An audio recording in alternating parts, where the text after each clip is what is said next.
go. So good morning, everyone. Welcome to Wednesday. It's confusing now because it's a short week, so it's hard to tell what day it is, but I guess it's Wednesday. We'll have a quiz tomorrow. Don't forget, I had a little panic attack when I came in today because I thought, oh God, is today the quiz? And then I realized, no, we agreed to tomorrow, so. But yeah, that's what we'll do tomorrow. Today's pink shirt day, so no bullying today. You can bully tomorrow. Yesterday bullying was okay, but today, none of it, okay? No bullying. I'm looking at you, Cleo. No bullying today. Okay, so let's jump into where we were yesterday. Where were we? Oh, yes. We were talking about Ariana Grande, right? And maybe not so much Ariana Grande, but sort of sexism in music video in general. And so I'm going to put my feet up for 2 or 3 minutes, and you can tell me everything you learned yesterday about sexism in music videos so I can feel good about myself. Who should I start with? Anna, can I start with you? What's one thing we were talking about with music video and sexism yesterday? We were talking about how she was like rolling down the aisle like in a sexy way that has nothing to do with the lyrics. Right, so we were talking a little bit about how Ariana Grande's song 7 Rings doesn't really have any romantic or sexual stuff in it, really, and yet the video seemed to, right? There were these kind of very obvious elements of sexiness, and the question was kind of, well, what's that about? Where is that coming from, right? Let me see, Chen, what else did we talk about yesterday?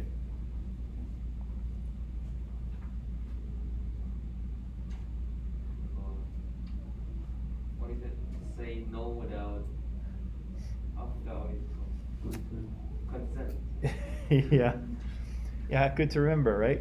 We talked about the idea of consent, right? So when you're kind of engaging in sexual or romantic activity with people, this sounds ridiculous to say, but it actually needs to be okay with the other person, right? They actually have to say yes. And further than that, we didn't only say that they had to say yes, but what was the other important piece? To say no. To say no. That she's exploited? What's that? She's exploited? Maybe that'll come later, but yeah. So the other person needs to be able to say no, and if they do, Without any damage. yeah, without any damage, without any negative consequences, without anything bad happening, right? So if you say yes, but you really have no choice, because if you said no, then something really bad would happen, then that's not really, you didn't really say yes, right? You can't put a gun to someone's head and say yes, and then they do, and they're like, oh, well, they said yes, right? You can't do that, right? So we talked about the idea of consent. You needed to be able to say yes, but you needed to be able to say no as well without any negative consequences. And so we kind of applied that to musicians in music videos, right? And the question of,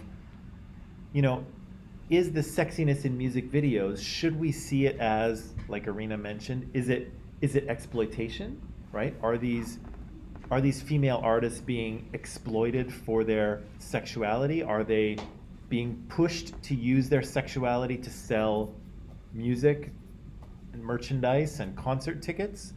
Or are we looking at kind of expressions of these women's sexual identity, right? Is it an expression of their sexuality, right?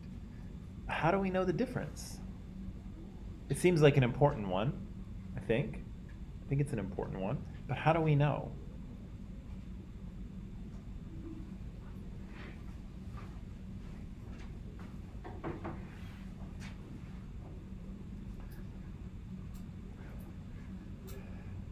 I definitely know what to ask on the quiz now.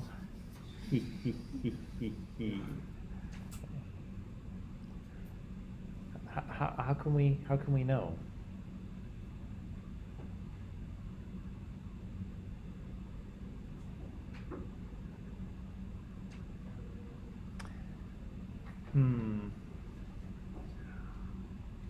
Avi, what do you think?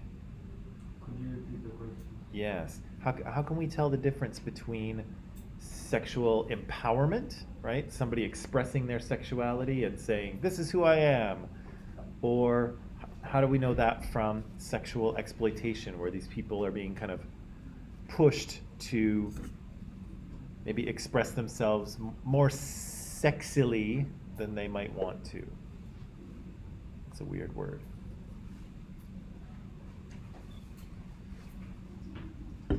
By the amount of likes and views they get. The amount of likes or views. Okay. So if something gets posted on Instagram and they get a huge number of likes, then it's what? It's exploitation, or? No, you compare it to pictures that are not that sexual. Okay. Yeah, okay, but doesn't that only tell us what pictures people like or don't like, or which pictures are sexier than others? Yeah. Yeah. So is sexual exploitation, is that sexier than sexual empowerment or expression of someone's sexual identity? I don't know. Yeah, I don't know either, right? And again, that's part of what's complicated about this, right? Is that it's not always clear what is going on, right? Sometimes sexual exploitation is very, very clear, right? So if you have a pimp with who's controlling a bunch of prostitutes, yeah, that's sexual exploitation, right? Very, very clearly. But here in art, in music, sometimes the lines are kind of blurry, right? And if you're a performer, sometimes expressing yourself, expressing your sexuality is encouraged and welcomed, right? And sometimes it brings you extra success as well, right? And there's lots and lots of musicians over the years. I'm sure you can think of people from your own countries, but I can think of artists from the West here that have used their sexuality in order to gain attention, right? And to further their career. And it has worked, right? It has 100% worked. But the question is, are they expressing themselves, or are they being kind of pushed into it, right? And so, again, I would ask you, if artists like Ariana Grande or whoever you might be thinking of, if they can safely say no to this, if they can say, look, I don't want to portray myself quite so in quite such a sexy fashion in my videos anymore. I want to just take a step back. Can they do that and suffer no negative consequences? And again, I'm not sure that they can, right? And I'm also not sure that that same rule applies to men, right? I think men can be sexy, or they can kind of back it off a little bit, and I don't know that it hurts their career quite as much as it might for women, right? I think there's a bit of a double standard there, right? And so, again, I'm not trying to answer this question for you. You're the ones who have to answer it, and again, the answer is probably different depending on which artist you're talking about, right? But again, are they being exploited? Is this exploitation or empowerment, right? Is she expressing herself sexually, who she is, or is kind of the record company encouraging her to do this to attract male viewers to her music videos, right? And I don't know. I don't know what the answer is. Maybe, maybe not. Hard to know, right? Maybe only Ariana knows. Maybe that's the ticket here, right? Is that, if we take this back to a romantic relationship, the only one who really knows that you're consenting is you, right? Because it's something you make up in your mind, right? You're the one who says yes or no. And so maybe Ariana's the only one who really knows for sure what's happening. Or maybe not. It's a tough question. Before we kind of move on from this, is there anything else that you would like to talk about or questions that you had? Did we say things that maybe you disagree with, or did we say things that you agree with? Is there something else you want to talk about?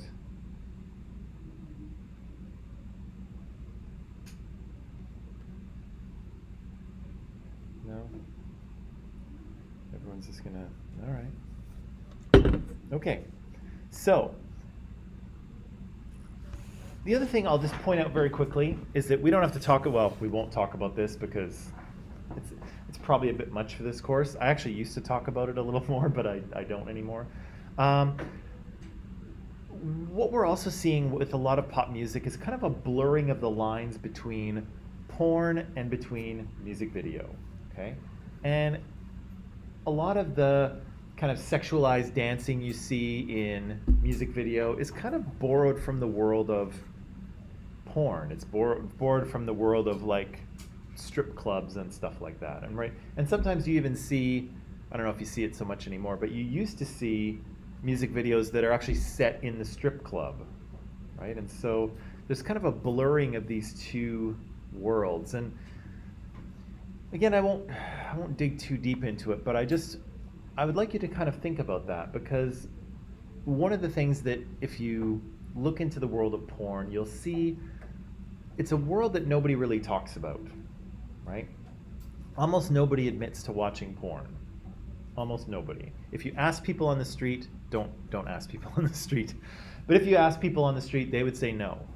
But if you look at the website rankings for number of visits, you'll see Google, Facebook, Twitter, stuff like this, YouTube, and then you'll see a couple of porn sites in the top 10. So everybody will say they're not watching them, but somebody is, because the numbers are really, really high, right?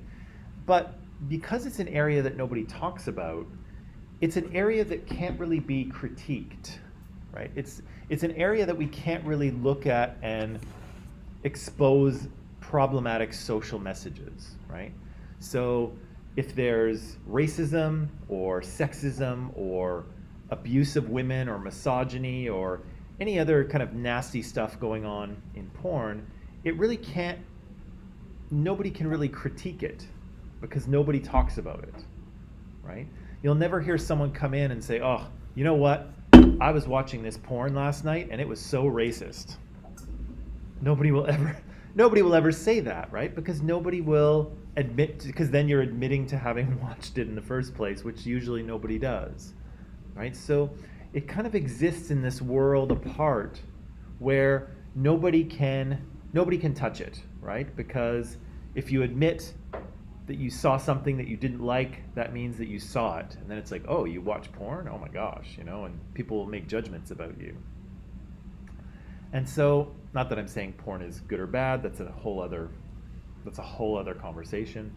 But it's a world where a lot of those kind of problematic or damaging ideas, they're just allowed to kind of circulate, right? They're allowed to kind of exist. And then they kind of bleed over into pop music, because pop music borrows from the world of porn, right? And who's most pop music targeted at? Who is their audience? Is it people like me? No. Well, I don't mind pop music, but I'm not really their target audience. Who is it? Youngsters. Yeah, young people, right? And maybe even particularly young girls, right? But young boys as well. So, I don't know. Do you think we should be a little concerned about that? That the world of porn, this kind of very adult sexual world with lots of misogyny and sexism and racism and all kinds of stuff, that world is influencing the musical world that is targeted toward young people? Do you think that we should be concerned about that? I think maybe. I think there might be something to be concerned about, right? Because we said that all along, we've said that social messages are kind of sticky, right? They kind of, you kind of absorb them without really knowing that you're doing it, especially when you're being entertained, right? When you're watching a movie or television or music, you're kind of absorbing these things and you're not really paying attention because you're enjoying it, right? You're enjoying the thing you're watching or listening to. And so it's very easy to kind of take on some of these ideas. But as we've said, and as I've tried to show you with the past couple of videos we've watched, we should sometimes pay attention to what those ideas are, because some of them are negative and damaging, right? Even if the show itself is quite funny or humorous or means no harm, right? And so, again, should we at least think about or be concerned about what messages are maybe circulating in the world of porn, but then which of those ideas are kind of finding their way into music that is being sold to 13-year-olds? Should we pay attention to that, right? And again, you can make up your own mind on this. I would argue that maybe we should look at that, right? And just pay attention to what's being said, right? Okay, so I can tell you're all bored with porn, so this is stuff we've talked about already. I'm just going to go through it. Oh yeah, this is what I want to talk about today. So, I'm just going to turn off the light here. So, an important part of what we're talking about here, when we're talking about misogyny, when we're talking about porn, when we're talking about double standards between men and women and how they're expected to behave, we're talking about kind of cultural ideas about sexuality, right? We're talking about, we're talking about this, right? Because whatever culture you belong to, whatever culture you come from, anywhere in the world, all cultures have ideas and controls on sexual behavior, right? There's no culture in the world where you just run around having sex with whoever you want, whenever you want, wherever you want, right? There's always controls on that behavior, right? There's acceptable times and places and people, and then there's unacceptable times and places and people. And behaviors themselves, right? Every culture has something different. Some cultures are very permissive, right? They allow kind of sex with different people. Some cultures are kind of monogamous cultures, right? So you're supposed to only have sex with one person, sometimes for your entire life, right? Sometimes you're not supposed to have sex before marriage, and then you get married and you're only allowed to have sex with that person, right? Some cultures are like that. So depending on the culture you come from, the control of sexual activity can be very kind of rigid and tight, or it can be kind of loose, right? Again, it depends where you come from. But this idea about control of sexuality does have something to do with socialization, but also has something to do with biology as well. Okay, and it actually has to do with culture. It's actually these three things. I know we've said this before, but what do we call the kind of guy, maybe like a film character, what do we call the kind of guy who's like really cool and he, is very successful with women, seems to be able to like pick them up wherever he goes? What do we call that guy? Lady killer? He's a lady killer. Wow, that's an interesting term, right? Okay, he's that. What else? Playboy. He's a playboy? Yeah. Who else is he? Or what else is he? What do we call him?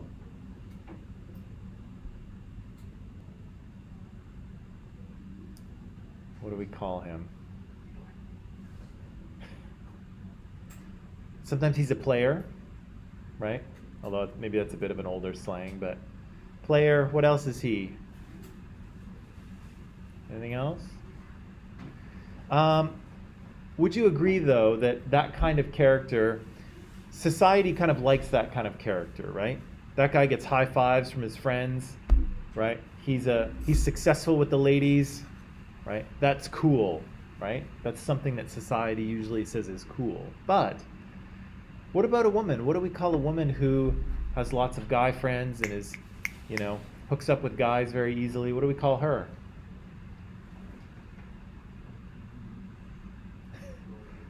Bunch of words you probably don't want to say out loud in class.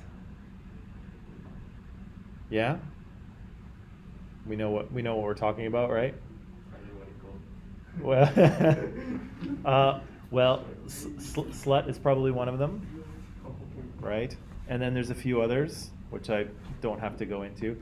But what I'm trying to point out here is I'm not trying to say a bunch of bad words, but I'm trying to say that we do have a double standard, right? So men being promiscuous, right? Men having multiple sexual partners, that's seen as cool, right? Society kind of congratulates men who are like that. And we often see them as heroes in movies, right? And again, James Bond, perfect example, right? Anybody watch James Bond movies in the past? Any of them? He probably averages about 3 women per film, I think, doesn't he? Give or take. Sometimes he knows their name, sometimes not. So society kind of gives him a high five, but we don't feel that way about women, right? Women who behave that way, they get a bunch of nasty labels, right? They get awful, awful labels applied to them. And so why do you think that is? Why do you think we have this double standard where men are promiscuous and people are like, dude, you're a player, high five, right? And then if women do exactly the same thing, oh yeah, she's such a this or a that, right? I could probably say these words, but if you're unwilling to say them now I feel self-conscious. Why is that, do you think? How to make the society thinking right now, is still depend on how the male is thinking. It depends on how the male is thinking? Yes. Okay. Kind of like the male would think that, I would say more powerful, at least right now it's much more powerful than female. Okay. So, how those behavior which can give more benefit to the males, I think they will more. Yeah, Okay. I think society will give them more ties or something like that, and for the female, they would like more judgment. Yeah. So if I could rephrase what you said, or tell me if this is what you're saying. Basically, you're saying that men are the ones in power, right? Men are kind of the dominant group, and they kind of get to say what's normal, right? And they get to say what's cool as well. Yeah, they create group. Yeah, and that's true of all dominant groups, right? Dominant groups are kind of the ones that get to say what's cool and what's not cool, right? And so, yeah, for them, maybe that serves their interests, right? Maybe men want to go around and sleep with a bunch of women. And so they make that cool. But they don't want women running around having a bunch of sex with other guys. And so they make that not cool, not proper. That's a good answer. What else do you think? Why else do we have this double standard for men and women? Why can men be promiscuous but women can't? Or they can, but then they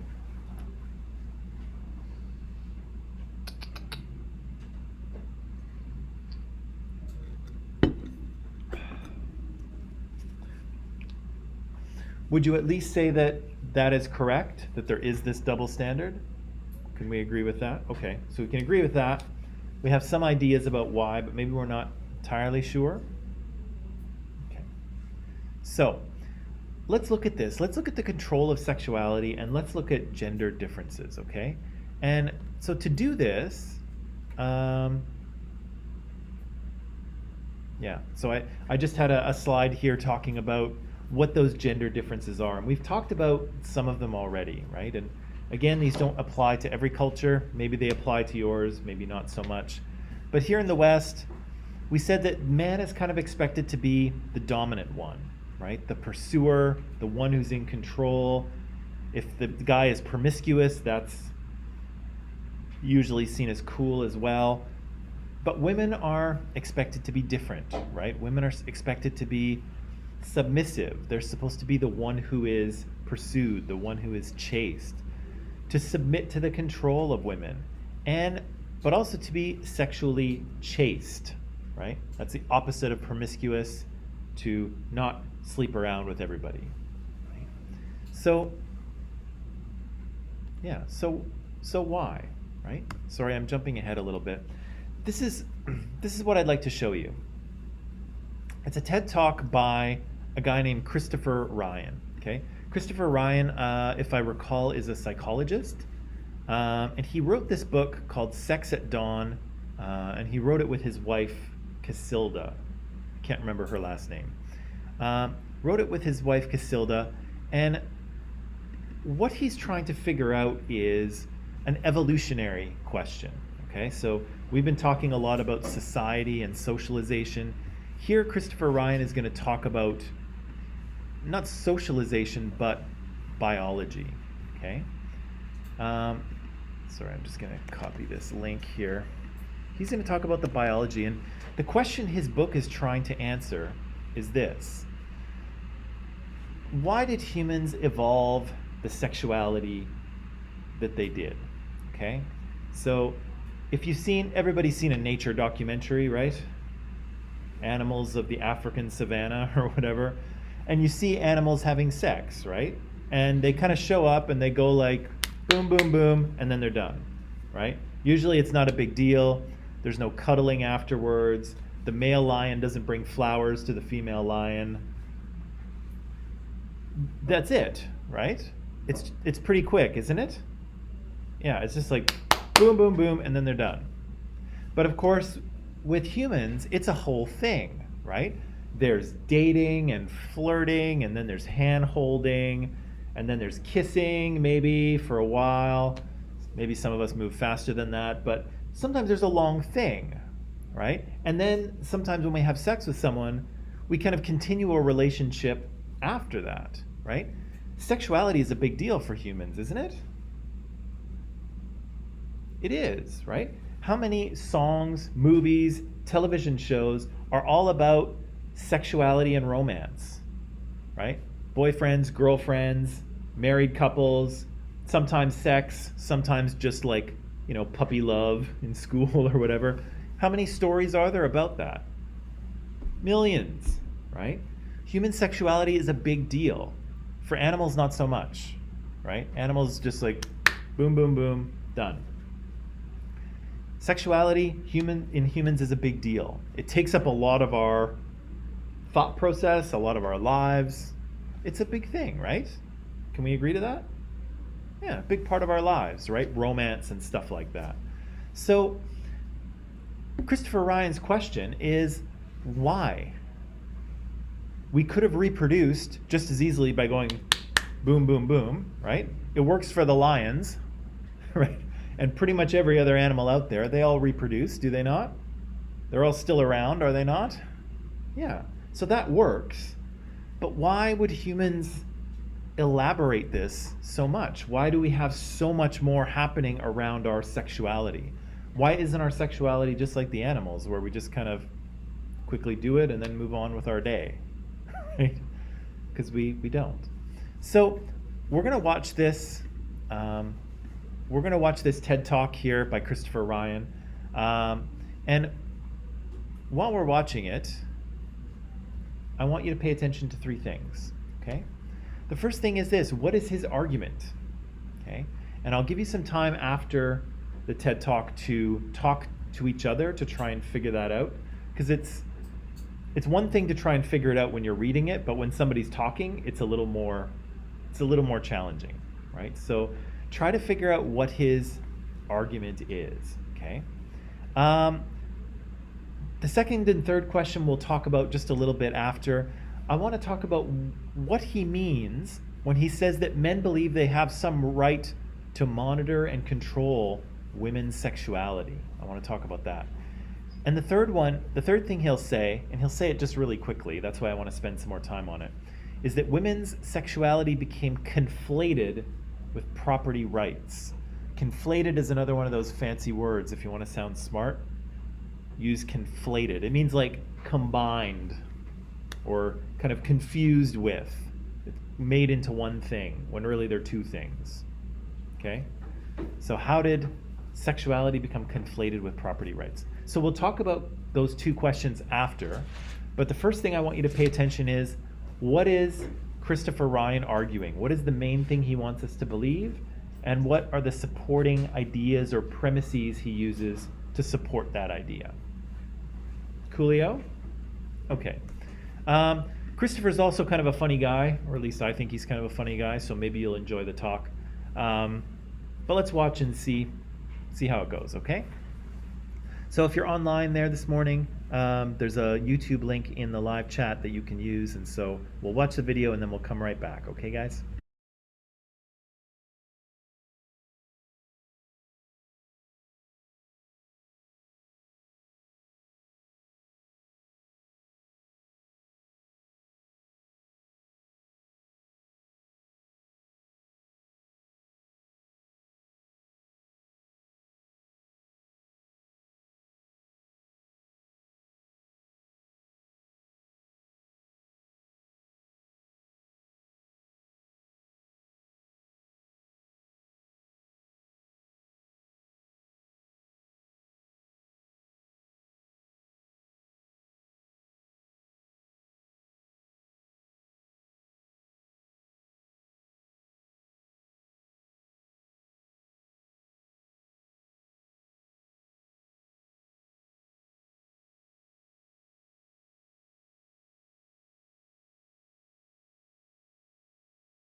put some time on the clock here. What I would like you to do is talk to each other and see if you can come up with Christopher Ryan's argument, his conclusion and his premises. What's the main thing he's trying to tell us in this?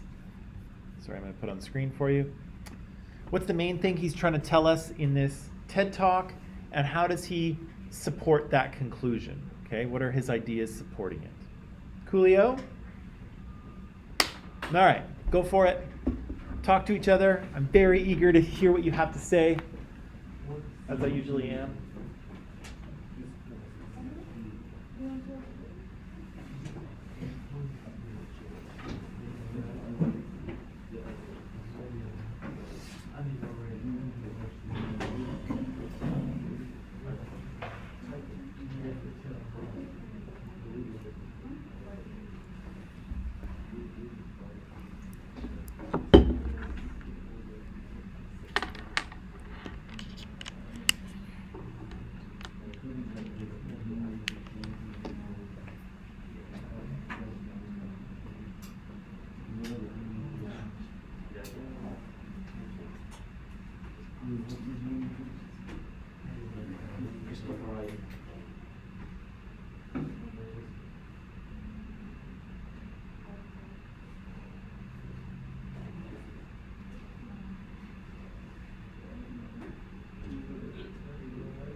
even how to make things also directly. And that's the way, you know, yeah. And that's good. That's not about therapy. And it's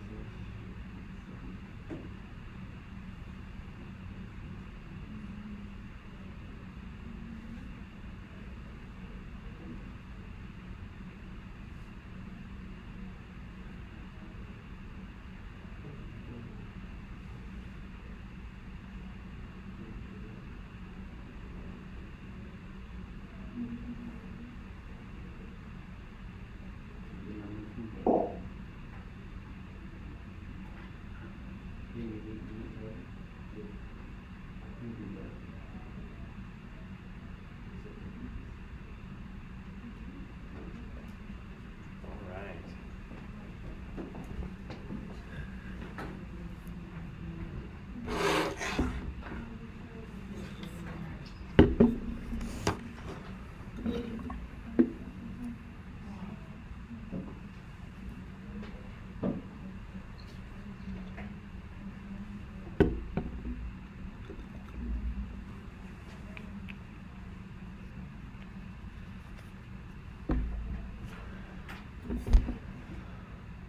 Okay.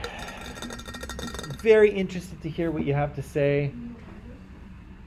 Christopher Ryan is making an argument to us, and in fact, I don't think we said this, but maybe I'll point it out here, is that most of the arguments we've dealt with have been reasonably simple, right? When we started out, I gave you that very simple coffee argument, right? But pretty much any argument, if the conclusion is kind of big enough, you can make that argument as big as you want, right? Because every premise can turn into kind of like a mini argument of its own, right? And then they kind of like spread out almost like a Christmas tree, right? And so you make one big conclusion, one big statement, but then you've got to support it with ideas, right? And those ideas need to be supported by other ideas. And so you can have a very simple argument, or you can have one that is the size of an entire book, right? Which is basically what Christopher Ryan has done. He's taken an argument and made it in an entire book. Right? But for now, let's focus on what he tells us here. Who wants to take a kick at the conclusion here? What's the conclusion to Christopher Ryan's argument?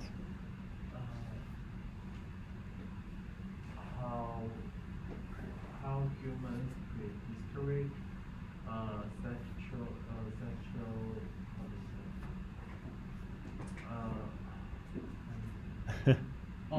sexual behavior affects our current view of sex only black couples, something. Okay, so he's kind of talking about prehistory and modern, right? So human sexual behavior in prehistory, and then kind of talking a little bit about where we are today, right? Okay, so that idea is in there. That's not quite a conclusion, but because a conclusion is a statement, right? A clear statement of this thing is true, or this is the way things are, right? So let's try and focus it a little bit. Adon here is online, but he says, now keep in mind, a conclusion can't be a question, but it's normal for men to be attracted to multiple women. Is that part of what Christopher Ryan is saying? Is that kind of mixed in there? Yeah, I think so, right? I think that idea is in there, and probably the reverse as well, right? The idea that women may be attracted to multiple men. I think he's kind of said that. I don't know that's the conclusion to his argument, but it's definitely an idea that is in there.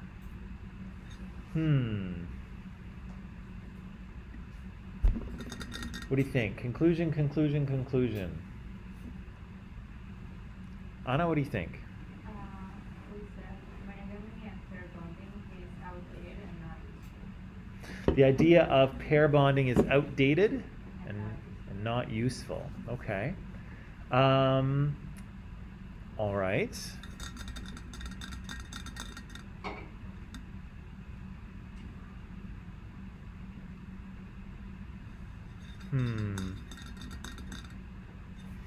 Is that it? Well, okay, let's work with it, right? Because we know that the magic question in figuring out arguments is why should I believe that? Okay? So Anna says that the conclusion here is that the concept of pair bonding, of one male and one female bonding together for life, that's an outdated concept. Okay? Why should we believe that?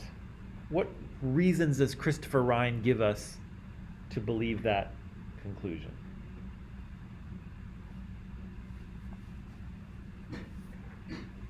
What reasons does he give us? Chen, what do you think? That's a reason. Yeah. Why should we believe that pair bonding is outdated or incorrect for humans?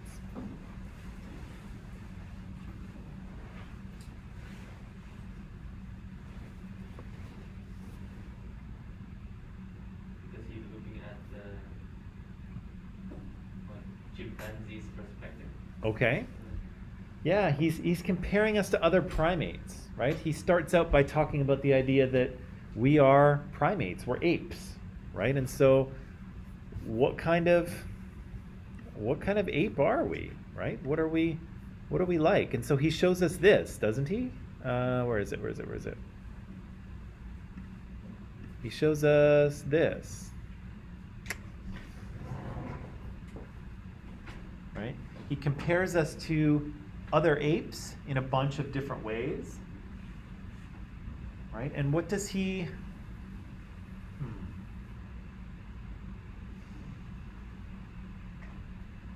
This is kind of a tricky one. Do you want to take a little break? I feel like you guys are struggling here. David's halfway out the door, so I guess, okay. Let's take a little break, and when we come back, we will work this out, okay?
Okay, and we're back. So, we have a few ideas here, right? We have some ideas that he's making an argument, I guess, about human sexuality. The idea, the way things were in prehistory and the way that things are now.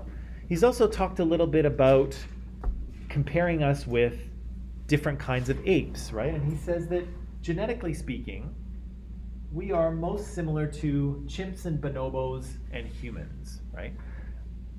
Has anyone ever heard of a bonobo before? They very much look like a chimpanzee. Okay, very, very, very similar. But genetically speaking, they're even closer to us. Okay? So these three animals are kind of genetically similar to us. These three animals, much less so. And what we see is chimpanzees here are promiscuous, right? So they don't form those pair bonds like Anna was talking about. Lots of animals do, right? Those geese that you see flying around outside the window and honking, they pair bond. A male and a female will get together, and they'll stay together for life, actually. The same pair of geese. And so some animals are pair bonders, right? So gibbons are monogamous. They're pair bonders, right? Gorillas are polygynous, right? So there's one male gorilla and there's a bunch of female gorillas, right? But these two primates that are similar to us, they are promiscuous animals, right? And so, in part, Christopher Ryan's making a bit of an argument about what kind of ape are we, right? Because our culture, most of our cultures tell us that we should be monogamous, do they not? Sex with one person, get married, no sex outside of marriage. That's the idea we're all used to, right? But that idea of monogamy, that idea of one man, one woman forever, Christopher Ryan is saying that that's a cultural idea. That's a culturally constructed idea, right? It's not biological. And he said that Charles Darwin was a little confused about that himself. The Charles Darwin, the evolution guy, right? Because he said, he looked at chimps and he said that, they have these kind of sexual swellings. The female have sexual swellings. And then a bunch of males will mate with this one female. And Darwin was like, well, what's going on? Why is she having these sexual swellings? Because she's supposed to be pair bonding. She's supposed to be forming a bond with one male. But again, what Darwin didn't know is that chimps aren't pair bonders. They're not monogamous. They're promiscuous animals, right? They have sex with, they have a bunch of different sexual relationships. And so Christopher Ryan here is making a bit of an argument about the idea that we are promiscuous as well, right? That in the past, we had probably multiple sexual relationships going on at any one time, right? And he says it doesn't mean that there wasn't pair bonding going on. He says it doesn't mean that people didn't love each other, but it meant that people weren't as exclusive as they are today, right? That's a new cultural idea. And it's a cultural idea, and we'll get to this later, that comes to us through agriculture, right? It doesn't have to do with our sort of prehistoric hunting and gathering past, right? Because he starts out and he talks about this standard narrative, right, between men and women. Do you remember what he was talking about? That standard narrative? What was supposed to be the relationship between the sexes? What would men provide?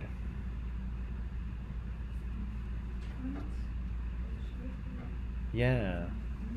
They would hunt, right? Man the hunter with his spear, right? Man would go out and hunt and would provide food and meat and shelter and protection because men are so big and strong with our spears, right?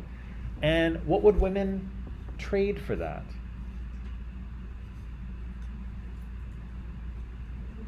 Yeah, he says they would trade their sexual fidelity, right? And so fidelity is like trust or promise, right? So the man will provide meat and food and shelter and protection and maybe status, and the woman will promise only to have sex with him, right? That's the trade, that's the deal, right? And he says that's what people used to think, but if you look at hunter-gatherers that still exist today, you'll see that that's actually not the way their societies work, any of them. He says that they share everything. They demand that everything be shared. There's no concept of private property. And so all of the things that women were supposed to get, food and shelter and protection, everybody shares those in a foraging group. So you don't have to promise to only have sex with one man to get the things that you need, because those things are shared with everybody all the time, no matter what. So he says that standard narrative doesn't make any sense, right? People assume that that's the way we were in prehistory, but if you look at people who still live a similar lifestyle, that's not how their culture works at all. Right? Their culture works on sharing, right? Everybody shares with everybody else all the time, no matter what, right? So, yeah, that standard narrative makes no sense, right? Sexuality isn't, it's not an economic exchange, right? It's not based on that. And so he says it's based more on relationships, right? On forming and maintaining relationships. Yes, we also reproduce that way, right? That's how we get more humans. But our sexuality really isn't about reproduction so much as it's about forming social relationships, right? Bonding with other people, right? That's really what it's about, or at least that's what Christopher Ryan says it's about. Right? And he feels that the way that we compare to our closest relatives helps to say that as well, right? Because chimps and bonobos do the same thing, especially bonobos. If you read up on bonobos, they are very sexually active apes. They are doing it all the time with all of them. If one bonobo feels bad, they'll have sex with another bonobo and then they'll feel good, right? If they all get scared or something, once the threat is over, they'll all have sex to feel better. They're horny apes, is what they are. But yeah, they are promiscuous, and bonobos use their sexuality for purposes other than reproduction. And he says, and Christopher Ryan says, so do we, right? We are animals that use our sexuality to create and maintain social relationships, right? And so we've kind of evolved this very complicated sexuality because we need to maintain relationships while we're having sex with kind of multiple people, right? And that's complicated, right? You have to sort of navigate that, and so that's what we're kind of evolved to do. We're not evolved to be pair bonders, right? We're not evolved to just, have sex really quickly and then that's it. It's not, biologically speaking, that's not who we are, right? But he also says that just because our biology is one way doesn't mean we can't choose to do something else. Right? Lots of people choose to be monogamous, right? They get married and they say, I'm not going to have sex with anyone else except this one person. And he says, that's great, right? You can do that. But he's also saying that in the process, just know that your biology is different than that, right? And so if you are attracted to other people, that's okay, right? Because we're not supposed to be pair bonders. We're supposed to be promiscuous animals. And if you make a choice, a cultural choice, that's good. Go ahead and do it. But just know that, if you are attracted to someone else, you're not a horrible person, right? That's kind of what he's saying when he says we all have closets we have to come out of. He's saying that, that's often how people feel, right? They get married or they're in a relationship with someone and then they're kind of attracted to someone else. And they think, oh gosh, I must be a horrible person, right? Because I'm with this one person, and I notice this other person, and how awful am I? And Christopher Ryan's saying, you're not awful, right? Because we are programmed to notice other people, right? And we're programmed even to have multiple sexual relationships with other people. That said, if you promise not to, right? If you marry someone and you say, I'm going to be monogamous with you, you should keep your promise, right? That's an awful thing to do. Your biology doesn't excuse you from breaking a promise, but it's a choice, right? And it's a culturally constructed choice. It's not biological, right? We're not the monogamous gibbon. We are the promiscuous bonobo. Okay? So he's kind of making a bit of a complicated argument. And again, it's a difficult one because I think it flies in the face of the way most of us have been socialized, right? Would you agree most of us have been socialized that you really shouldn't sleep with a bunch of different people? That really you should, definitely one at a time, right? Like if you're dating, you should really only be sleeping with one person at a time. And then when you get married, certainly that's it, right? Just one person, no sex outside of the marriage, right? That's I think how we've all been socialized. But it may interest you to know that even though lots and lots of people around the world belong to a culture that thinks that, and of course I belong to that culture as well, it's actually a minority of cultures that think that way. So the majority of cultures, even though the world's biggest cultures don't think that way, most cultures have actually been a lot more flexible with sexual behavior. So they've allowed people to have multiple sexual partners before marriage. Sometimes if you're married, you can have other sexual partners too, although sometimes it's not, you probably shouldn't do that, but it's not as big of a deal for them. But yeah, he's saying that this is what our biology is about, right? This is the argument that he's making. We are a promiscuous animal, an animal that uses sexual relationships to maintain and create social bonds, right? And in the process, yes, we reproduce this way. But that's not all we're doing. Yeah. Oh yeah, so there's a bonobo, if you're curious. So I wanted to talk about a few things, or I want to talk about a few other questions that he's asked, but I think I want to leave it until Friday, okay? So I want to look at those last two questions of what he means when he says that men feel they have the right to monitor and control women's sexuality.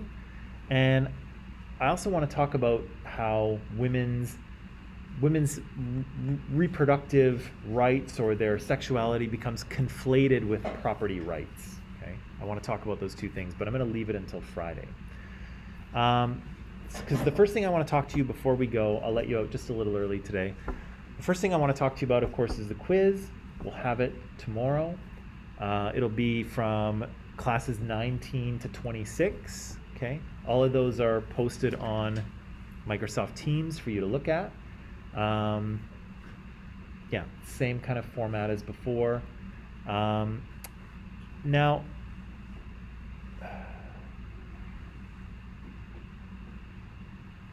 I think, sorry, let me just look at my list here. Now, provided nobody becomes deathly ill tomorrow, I think all of you should probably be, I don't really have to do any online quizzes, or maybe just one. So can we start at 8:30 tomorrow? Is that okay? Because usually I'd have a bunch of online people, so I'd need about an hour to take care of them, and then I would start with in-class people. But because we are almost all here now, I don't need that full hour. So we'll start the quiz at 8:30, okay? I'll deal with, if anyone's online, there might be one person who's online tomorrow if they're not feeling well. I'll deal with them, and then we'll start the quiz here at 8:30, okay? So a little different from last time, but I don't think we need to waste all that time. The second thing I want to tell you, and this might be good news for you, or this might be bad news. I'm hoping it's bad news, but you don't have to tell me either way. So our head of secondary, Sarah, you guys know Sarah, right? You've at least seen Sarah? Yeah. So Sarah is pregnant, right? and she's going to go on maternity leave in maybe another month or so. And so she needs someone to cover that position. She needs somebody to be the head of secondary for a year, and that's me. So as a result, I can't really continue teaching this class anymore because I've got to be the head of secondary for the next year or so.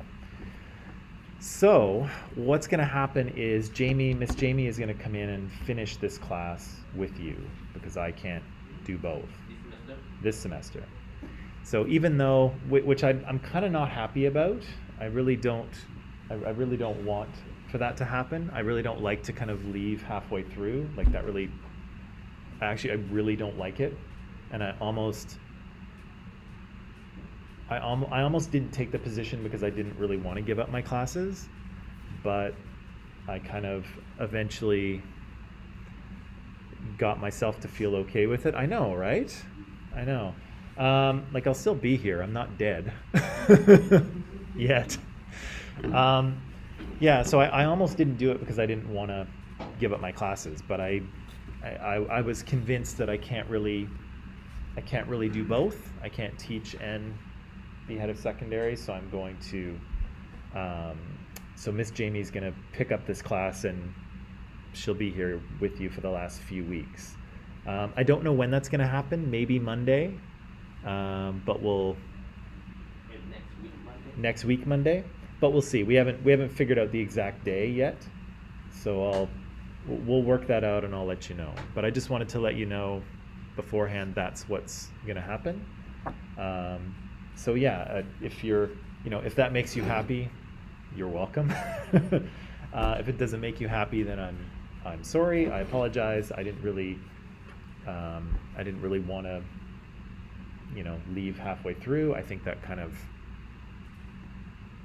I just don't really like to do that, but I can't do two things. So even though if nobody stopped me, I probably would have tried to, but yeah, so that's what will happen. Okay, so I'll let you know, maybe tomorrow I'll let you know what the exact day will be and what that will look like, and a few other details as well. I'll let you know, but that's probably, yeah, that's what's going to happen. So again, if that's good news for you, you're welcome. If it's bad news for you, I apologize, but that's where we are. Okay. What about for history? What about what? History. History, I'm going to keep teaching it because we don't really have anyone to cover the rest of history, and so I'm going to keep teaching history. So, because I have 3 classes this term: social justice, history, and an anthro class across the street. So I'm going to give my anthro class to someone. Miss Jamie's going to take this one, and then I'm going to keep going on history until the end. So, yeah, for history people, you're stuck with me till the end. Social justice people, you'll get Miss Jamie maybe next week, but I'll let you know tomorrow. Okay. So again, you're welcome, or I'm sorry, however you feel. Okay, so maybe that's enough for today. So you can pack it up, study hard for tomorrow. We'll do the quiz, and then yeah. And we'll probably talk a little bit about this tomorrow because the quiz won't take us all class, so we'll come back to this. We'll come back to this tomorrow. Okay.